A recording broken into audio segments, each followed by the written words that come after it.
Daremos continuidade nessa noite, meus irmãos, à nossa série na segunda epístola do apóstolo Pedro. Série a qual nomeamos como a fé que nos faz conhecer. Esse termo conhecer vai ser muito visto na carta do apóstolo Pedro. Se você tiver o cuidado de lê-la por inteiro, você vai ver que essa expressão conhecer, o conhecimento de Deus, o conhecimento da verdade, o conhecimento da graça é um termo muito utilizado por Pedro e ao qual eu gostaria que nós nos ativéssemos agora, como fizemos em nosso primeiro sermão. Esse conhecimento do qual Pedro menciona não é aquele conhecimento de saber algo sobre alguma coisa, mas é aquele conhecimento de fazer parte daquilo que foi absorvido. A palavra de Deus muitas vezes utiliza essa mesma palavra para designar a relação íntima entre um homem e uma mulher. Então, conheceu a sua esposa ou conheceu ao seu marido. E é sobre isso que eu gostaria que nós refletíssemos nessa noite, no trecho da segunda epístola de Pedro, capítulo 1, versículos de 12 a 21.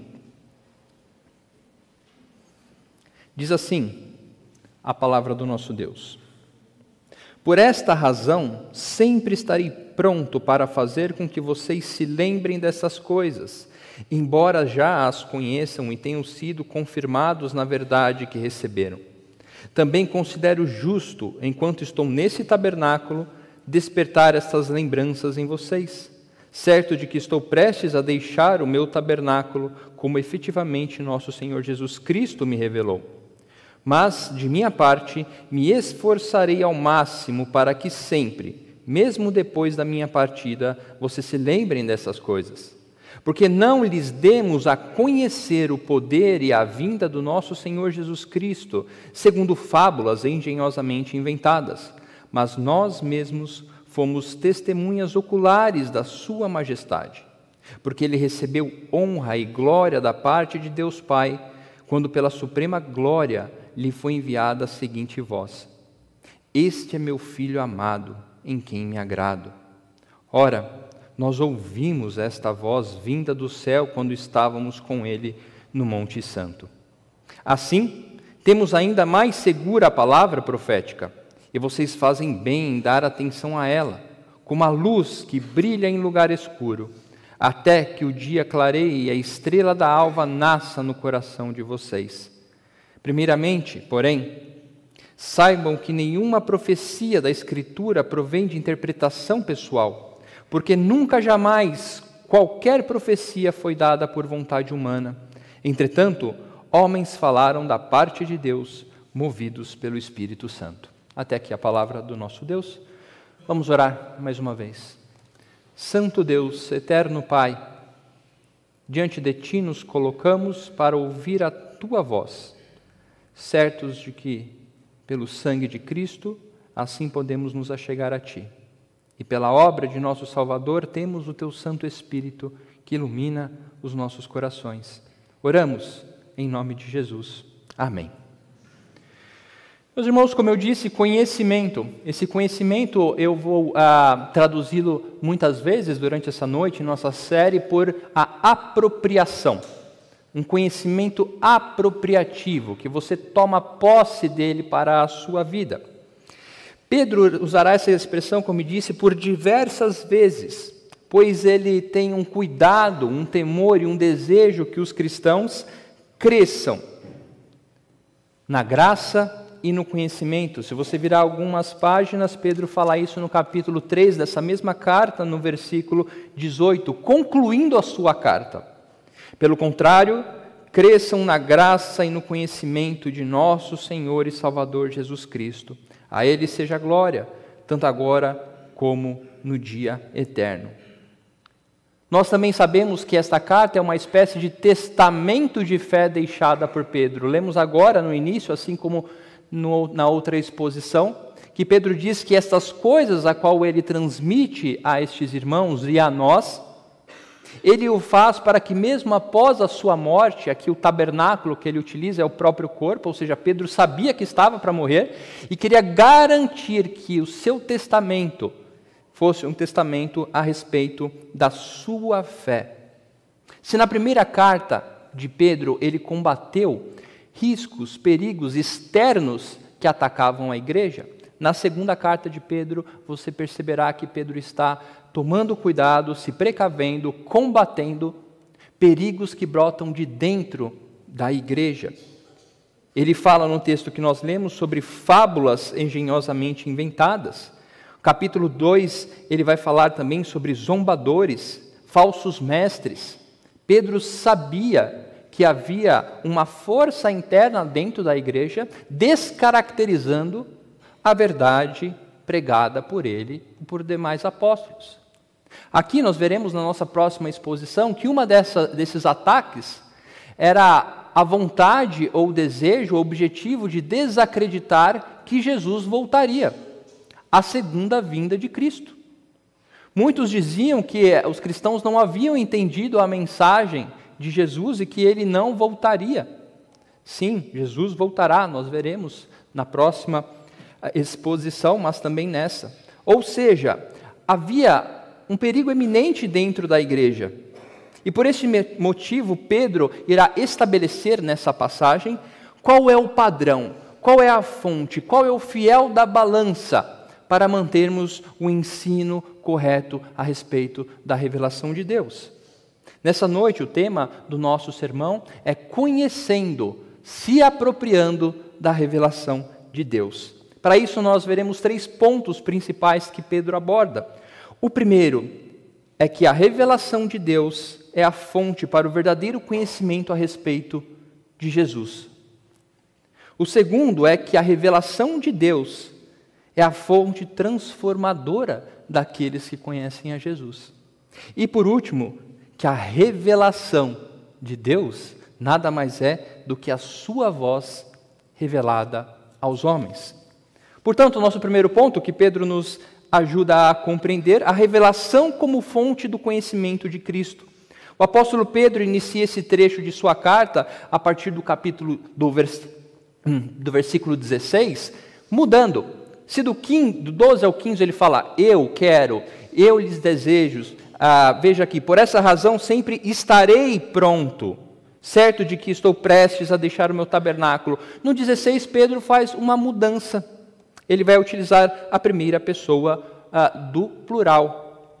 Porque não lhe demos a conhecer o poder e a vinda do nosso Senhor. Por que Pedro faz isso?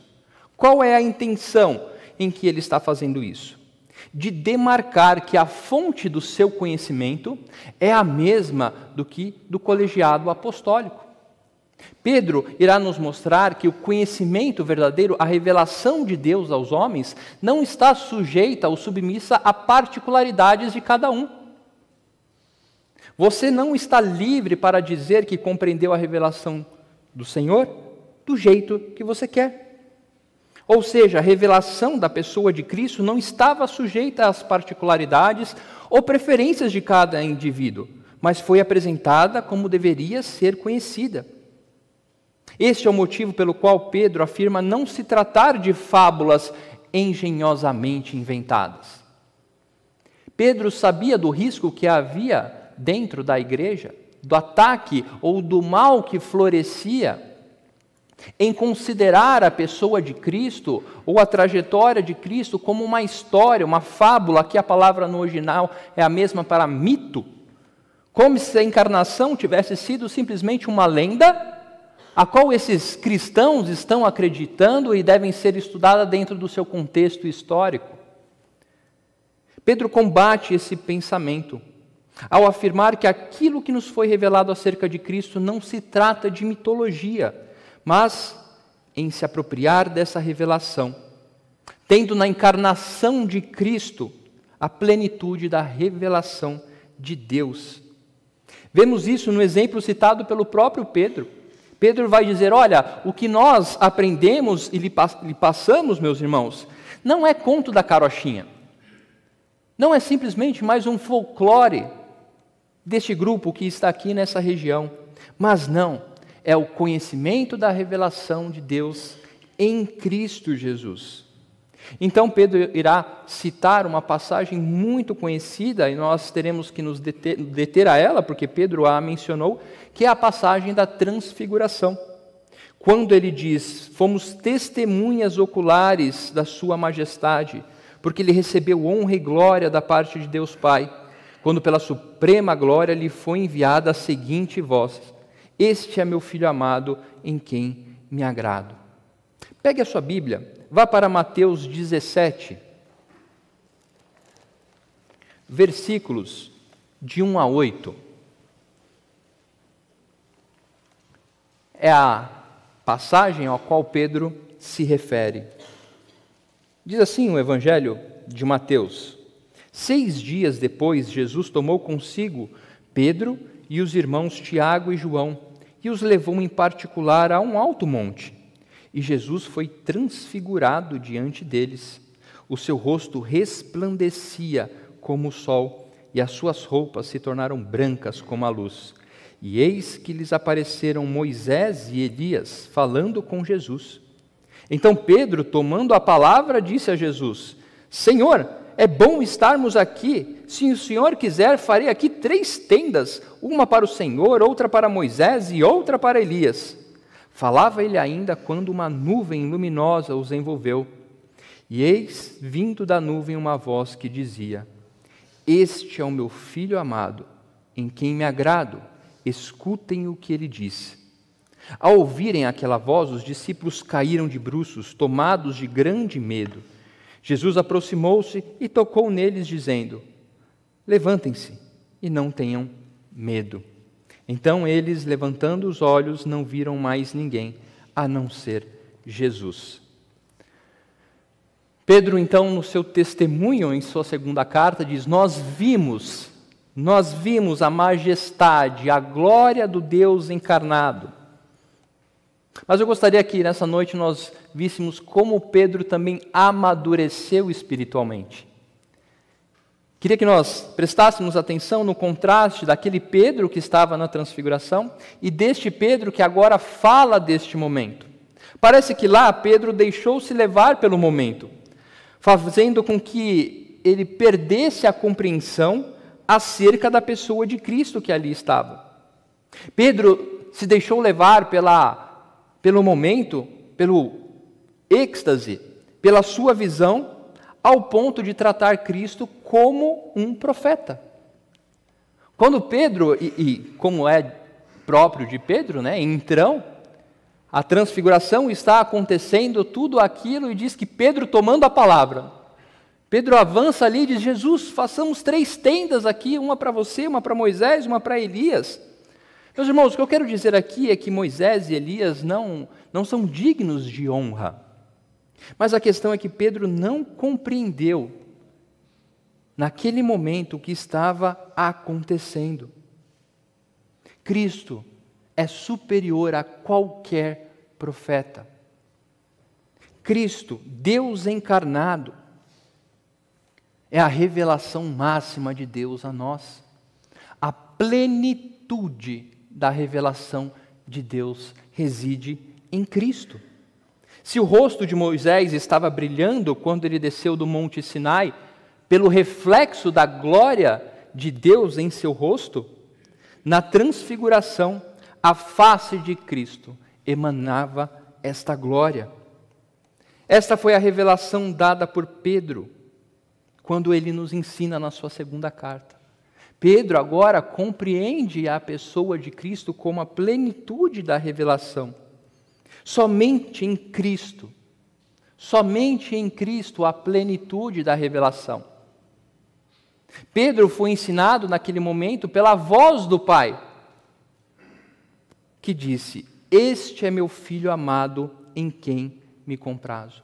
Pedro cita propositalmente essa frase para dizer: olha, quando falamos de Cristo, não estamos falando de mais um profeta. Quando falamos a respeito de Cristo, estamos falando da plenitude da revelação de Deus.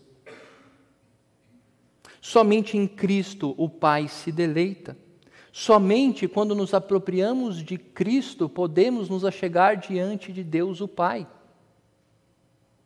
Deus não se agradou de nós.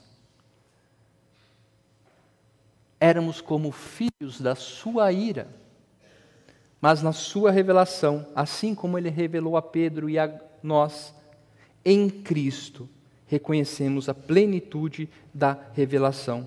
Este é o motivo pelo qual Moisés, como representante da lei, e Elias, como representante dos profetas, saem de cena.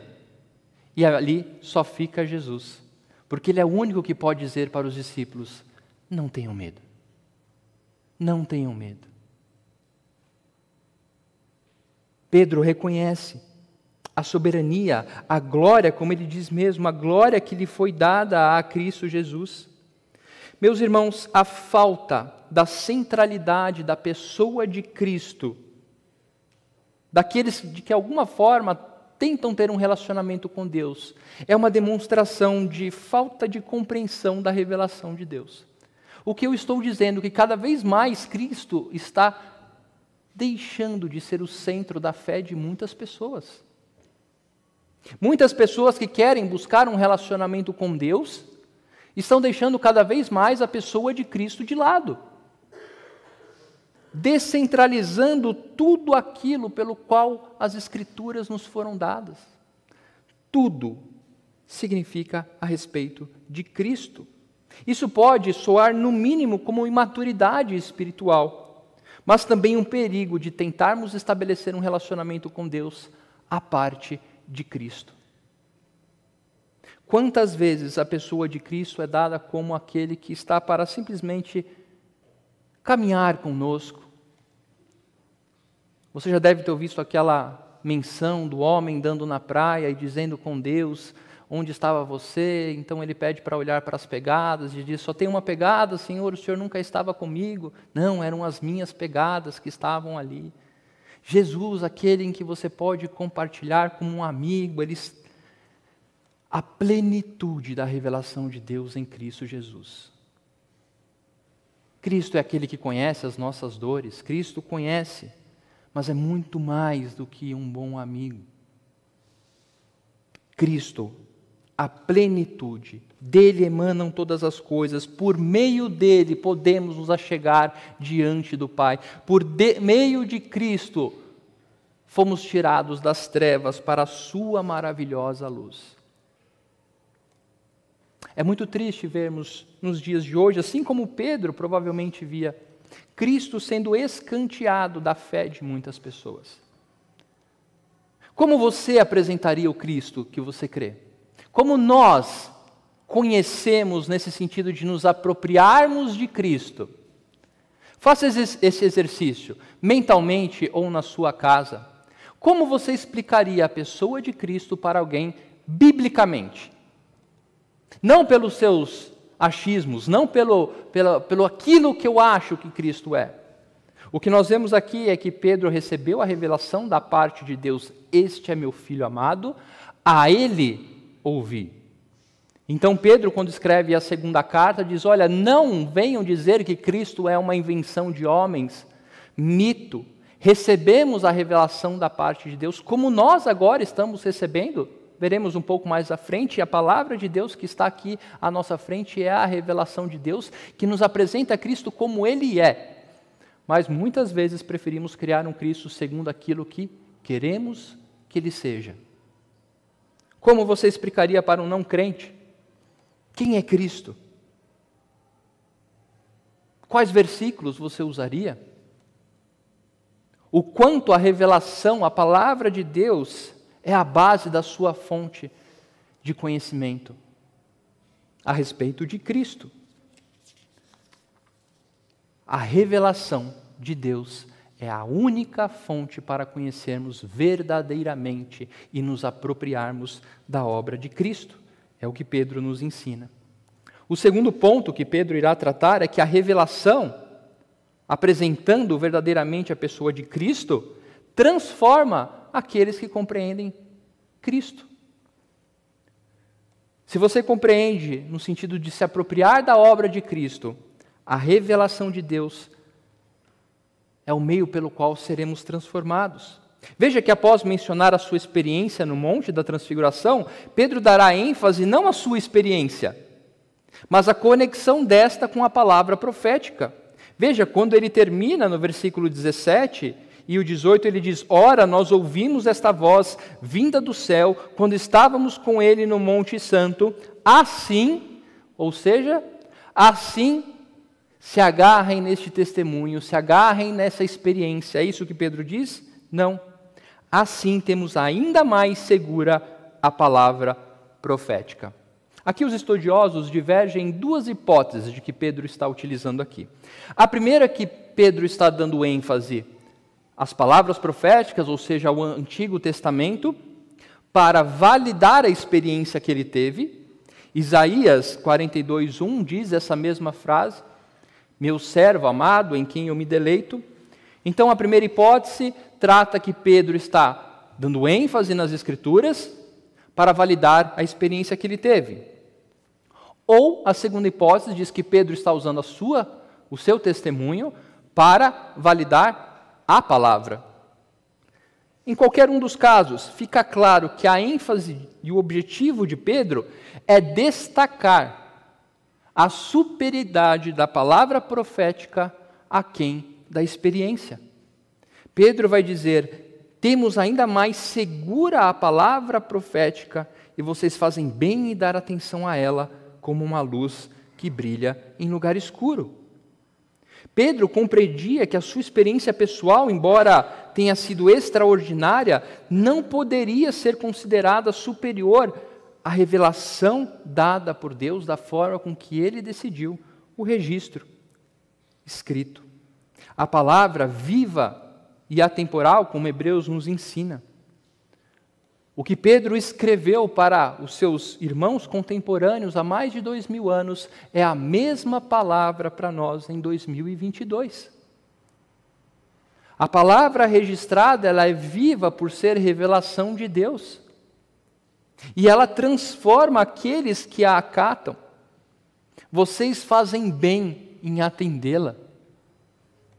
Pedro compreendeu, aquele Pedro meio atrapalhado na transfiguração, aprendeu o que significava: a ele dai ouvidos, a ele ouvir. Muitos procuram ter a sua vida transformada somente por contextos extraordinários. Sabe, eu preciso que algo extraordinário aconteça na minha vida, eu preciso uma manifestação, eu preciso de algo além do normal, para que a minha vida seja transformada. Um sinal, como os fariseus pediram a Jesus: dê-nos um sinal. Uma confirmação visível, como Gideão pediu a Deus.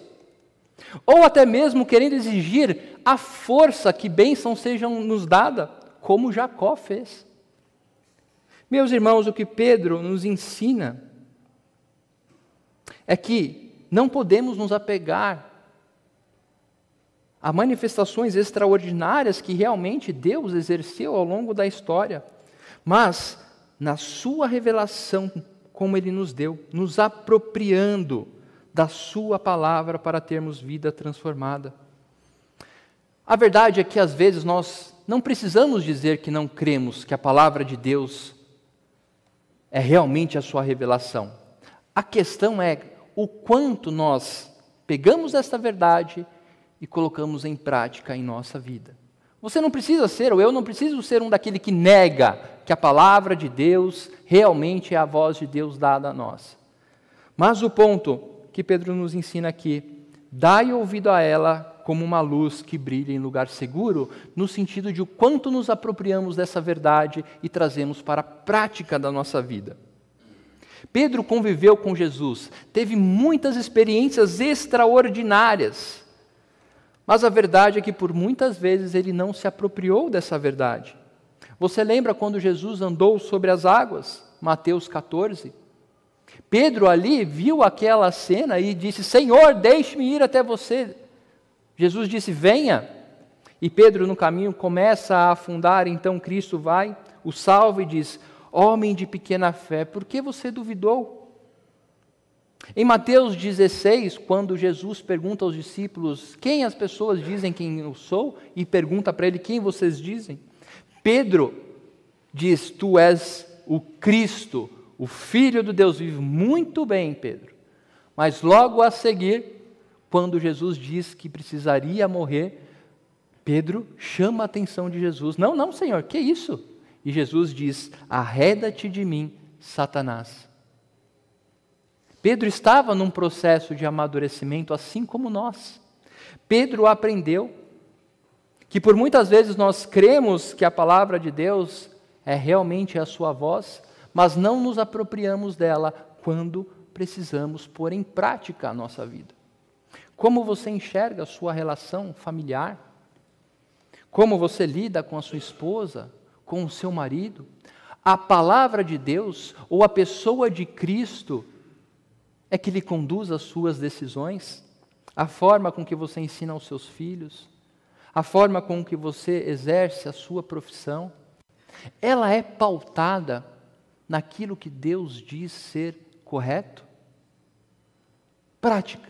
Deus nos chamou para uma vida prática. A sua revelação é para nos conduzir a uma corrida, a completar uma carreira, a viver de modo digno do Evangelho, a fazer jus à santa vocação. Vejam, meus irmãos, o que Pedro nos mostra é que Deus se revelou a nós na plenitude da pessoa de Cristo, para que por meio desta revelação nós pudéssemos ser transformados. Obediência à sua palavra. Vemos agora um Pedro espiritualmente maduro, transformado por essa apropriação, testificando da suficiência e inerrância das Escrituras. E este é um outro ponto que, infelizmente, muitas frentes religiosas têm corrompido. A palavra de Deus é inerrante e suficiente. O que eu quero dizer é que ela não erra. Quando ela diz que nós estamos errados, nós estamos errados. Quando ela aponta o nosso pecado, é para dizermos como Davi: pequei. Nessa noite eu gostaria que nós tivéssemos este olhar a respeito das Escrituras. Ela é o fiel, ela é o que diz que é certo e errado, não importa o seu contexto cultural, não importa o seu nível intelectual, não importa a sua conta bancária. Quando Deus diz que é errado, é errado. Quando Deus diz o modo correto de viver é para nos apropriarmos e alegremente dizermos: sim, Senhor. Porque a sua palavra é como luz que brilha em lugar escuro. A não ser que você queira viver na escuridão, a não ser que você queira viver topando com obstáculos, se machucando. A palavra de Deus é a luz que ilumina o caminho que devemos seguir, mas ela também é a luz que expõe os nossos pecados. Ela penetra aquela brechinha da porta que te incomoda quando você vai dormir e tem aquela luzinha na porta ali. A palavra de Deus é aquela luz que entra naquele pecado que ninguém sabe que você comete, naquela compreensão de mundo errada que você tem, nos pecados que você alimenta em seu coração. A palavra de Deus chega ali, e por chegar ali, ela é a única que pode tratar. Você compreende esta verdade? Você compreende, assim como o apóstolo Pedro nos ensina, dar atenção a ela como uma luz que brilha no lugar escuro. A revelação de Deus por sua palavra escrita é aquilo que nos faz seguir segundo a sua vontade, porque ela é útil para o ensino, para a repreensão, para a correção, como Paulo ensina Timóteo, para a correção, para a educação na justiça, a fim de que o servo de Deus seja perfeito e perfeitamente habilitado para toda boa obra. Meus irmãos, está posto à nossa frente.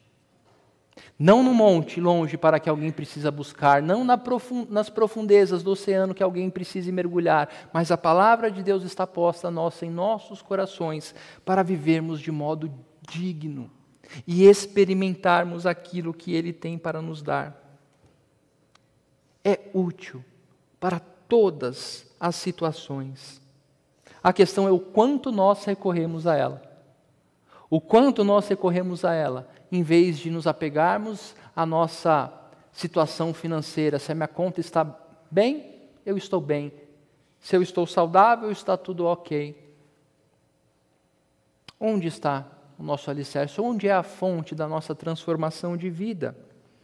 Veja que João, outro que estava neste momento, também teve a mesma experiência que Pedro e, de igual forma, em sua primeira carta, não se detém tanto à experiência, mas aquilo que ela provocou em sua vida.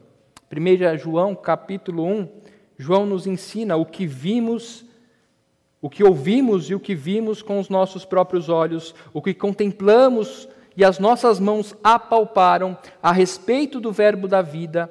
E a vida se manifestou, e nós a vimos, e dela damos testemunho, e anunciamos a vocês a vida eterna que estava com o Pai, e nos foi manifestada, e que vimos e ouvimos, e anunciamos também a vocês, para que também vocês tenham comunhão conosco. Ora, nossa comunhão é com o Pai e com o seu Filho Jesus Cristo, e escrevemos estas coisas para que a nossa alegria seja completa. Devemos ter cuidado, meus irmãos, para não estarmos buscando um relacionamento com Deus baseado na subjetividade de meios para isso. Que o nosso relacionamento com Deus não seja restrito a eu senti no coração. Sabe, eu senti no coração um desejo de fazer isso. Eu acho que Deus falou comigo, pastor, porque eu senti uma coisa diferente quando estava lavando a louça. Assim como o catolicismo romano, ao longo da história, desviou-se da suficiência das Escrituras ao compartilhar a sua inerrância à tradição, da mesma forma, o evangelicalismo carismático pegou a inerrância das Escrituras e está compartilhando com a experiência particular. Eu não estou dizendo que Deus não age de forma extraordinária, nós veremos isso daqui a pouquinho. O que eu estou dizendo, e o apóstolo Pedro nos ensina, é que devemos valorizar a revelação de Deus conforme ela foi nos dada, certos de que por meio dela nos é dado tudo que é necessário para a salvação e vida espiritual. Tudo que precisamos para a salvação e para uma vida de santidade está na revelação de Deus. E esse é o motivo para crermos que a revelação de Deus nos apresenta Cristo como verdadeiramente é, transforma a nossa vida, porque ela é a voz de Deus. O nosso terceiro ponto, a revelação é a voz de Deus aos homens. Isso mesmo, contrariando aqueles que dizem acreditar que a Bíblia foi escrita por homens, pastor. Ou você pode ouvir isso no seu trabalho, na sua escola, ou dentro da sua própria casa. Ah, você dá tanta importância para a Bíblia, mas ela foi escrita por homens, assim como nós. Realmente. Mas a Bíblia não é um diário de experiências religiosas. Ela não é um livro de contos, mas é a forma pela qual Deus se revelou. 2 Timóteo 3,16 diz que toda a Escritura é inspirada por Deus. Os versículos 21, que nós lemos aqui, tem dois verbos que nos ensinam isso. Foi dada e movidos. Você pode riscar aí na sua Bíblia ou marcar. Esses dois verbos nos ensinam sobre o total controle do Espírito Santo no processo de revelação. Nos foi dada, movidos pelo Espírito Santo. Devemos crer. Mesmo que homens tenham utilizado de suas características, e nós cremos nisso, ou devemos crer nisso, mesmo que os homens utilizaram as suas características particulares, Pedro escreveu diferente de Paulo, Davi escreveu de uma forma, Moisés escreveu de outra, nós devemos ter a compreensão, mesmo homens utilizando de suas características particulares, a voz que foi ouvida foi a voz de Deus. Porque o Espírito de Deus conduziu tais homens, não lhes dando conselho, mas supervisionando e colocando todo o processo segundo a vontade de Deus. A voz que se fez ouvir foi a voz de Deus. Certamente nossos corações são movidos por uma espécie de experiência extraordinária. Eu não estou dizendo que quando você estiver lavando a louça, o Espírito Santo possa falar com você. Mas ele certamente falará aquilo que Deus revelou a nós.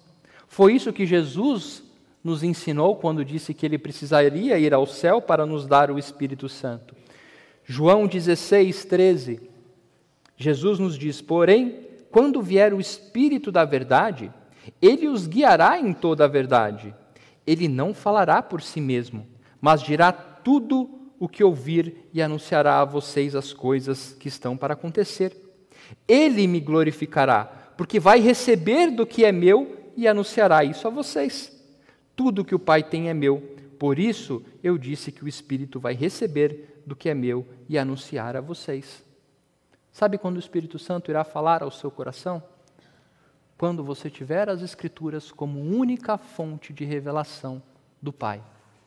Quando você se debruçar nela, como o salmista diz, aqueles que amam a lei do Senhor meditam nela dia e noite, não somente em datas especiais, não somente quando a coisa aperta. Bem-aventurado são aqueles que meditam na palavra do Senhor dia e noite, não simplesmente por um fim em si mesmo, em dizer eu estou lendo a Bíblia, mas com o desejo de se apropriar dessas verdades para que essas verdades conduzam a nossa vida. Tudo o que precisamos está aqui. Todas as coisas concernentes à salvação e a uma vida de santidade estão reveladas a nós. E o Espírito Santo age em nosso coração, nos ensinando constantemente enquanto estamos no trabalho, no ônibus ou lavando a louça, à medida em que nos alimentamos da palavra revelada ao Senhor. Você quer que o Espírito Santo fale ao seu coração? Medite dia e noite na palavra do Senhor. Ame-a. Salmo 119, o maior salmo, trecho das Escrituras, do começo ao fim, fala a respeito dela mesma. Um exercício para essa semana, tome para a sua devocional o Salmo 119. Veja o quanto a própria Bíblia ensina a sua suficiência. Nós lemos um trecho aqui nesta noite. Senhor, faça os meus pés firmes. Como eu amo a tua lei mais do que ouro e prata. A tua lei me faz mais inteligente do que os meus mestres. A palavra do Senhor dá sabedoria aos simples. A palavra do Senhor dá refrigério aos cansados. Ela vivifica. Como o jovem pode guardar puro o seu caminho, o jovem que aqui você está? Como você pode lutar contra as tentações e provações da sua vida? Mantendo-se firme na palavra do Senhor. Marido, sabe como você pode amar a sua esposa? Recorrendo à revelação de Deus para aprender como fazer assim.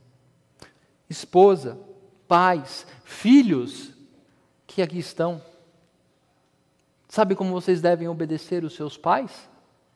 Como as Escrituras ensinam. E não pensem que vocês são jovens demais para ler a Bíblia, pois ela foi dada a todos aqueles que querem conhecer a Jesus Cristo. Portanto, meus irmãos, algumas aplicações que nós temos nessa noite sobre esse trecho da segunda carta de Pedro. O primeiro é que, sendo a voz de Deus, ou seja, sendo a Bíblia a voz de Deus, nós deveríamos considerar a importância que ela tem em nossa vida. Se você crê que a Escritura é realmente a voz de Deus, como você a considera? Como você considera? Lembre que Pedro ouviu a voz de Deus e ela disse: este é meu filho amado, de quem eu me agrado, a ele ouvir. Como a Bíblia faz parte de sua vida? Você a ama a ponto de se submeter a ela, mesmo quando ela confrontar os seus desejos mais preciosos? o seu amor às riquezas, ao status, ao trabalho ou à sua própria vontade? Quão grande é o seu ego que não pode ser dobrado pela palavra do Senhor? Quão grande é a nossa prepotência que não possa ser subjugada pela palavra do nosso Senhor?